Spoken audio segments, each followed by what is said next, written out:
যাদের হার্ট দুর্বল তারা দয়া করে আমার এই ভিডিওটা দেখবেন না। অনেক দিন থেকে পাশের রুমটা খেয়াল করছি, সব সময় তালা লাগানো থাকে। আমি কখনো রুমটায় গিয়েছি বলে মনে পড়ে না। আম্মুকে জিজ্ঞেস করলাম, আম্মু ওই রুমটাতে কি আছে? আম্মু বললেন, তোমার জানার প্রয়োজন নাই, ওই রুমে তোমার যাওয়ার দরকার আছে বলে আমি মনে করছি না। আমি শুকনা মুখ নিয়ে বাইয়ার সামনে দাঁড়ালাম। বললাম, ভাইয়া ওই রুমটাতে কি আছে তুমি জানো কি?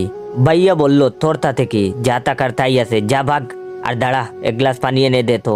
আমি আচ্ছা বলে রুম থেকে টান পায়ে বের হয়ে গেলাম পানি আনতে। রাত এখন 12টা। ভাইয়া ঘুমিয়ে আছে মরার মতো, দেখলেই বালিশ চাপা দিতে মন চায়।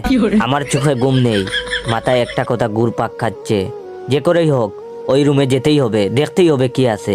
বিছানায় ঘন্টাখানেক গড়াগড়ি করে উঠে গেলাম ভাইয়ার পাশ থেকে। নিঃশব্দে গুটি গুটি পায়ে ঘর থেকে বের হয়ে পাশের রুমটার সামনে দাঁড়াতেই ঘড়িতে শুনান দিল এখন রাত 1:30 বাজে। উফ, এই ঘড়িটা 8 ঘন্টার পর পর কি যে শুরু করেছে। ঘড়িটা চেঞ্জ করতে হবে আম্মুকে বলে সিটকানি খুলে দরজা ধাক্কা দিতেই ক্যা এচ আওয়াজ করে দরজাটা খুলে গেল। আর তখনই মাথার উপর দিয়ে কিছু একটা উড়ে গেল। খেয়াল করে দেখে বুঝতে পারলাম বাদুড় ছিল এগুলো। এই ঘরে বাদুড় আসলো কিভাবে? আর এত মাকড়সার জাল। কতদিন এই ঘরে কেউ আসে না বুঝতে পারছি না।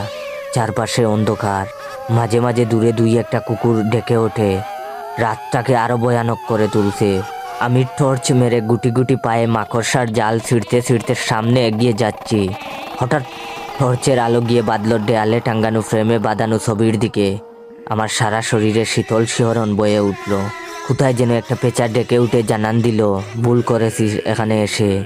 যেখানে বই বেশি সেখানে কৌতূহলও বেশি। আমি ছবিটার দিকে তাকিয়ে আছি, কাপা হাতে টর্চটা মেরে রেখেছি দেয়ালের দিকে। এটা তো আমার ছবি। টর্চটা আস্তে আস্তে নিচের টেবিলের উপর গিয়ে বিঁধল। ধুলোর স্তর জমে আছে টেবিলে, আর স্যাঁতস্যাঁতে গন্ধ। নিস্তব্ধ হয়ে গেলাম। মুখ থেকে একটা শব্দ বের হবার জোর নেই। হাত কাঁপতে শুরু হলো আমার। আমি টর্চটাকে আপ্রাণ চেষ্টা করেছি ধরে রাখার, কিন্তু পারছি না। শুধু মুখ দিয়ে একটা কথাই বের হলো, হায় আল্লাহ, এটা তো আমার পড়ার ঘর। এমন হলো কি করে? বাই দ্য ওয়ে, কিছুদিন পর আমার পরীক্ষা, তাই পড়ার রুমে আসলাম, নয়তো আজকেও আসা হতো না।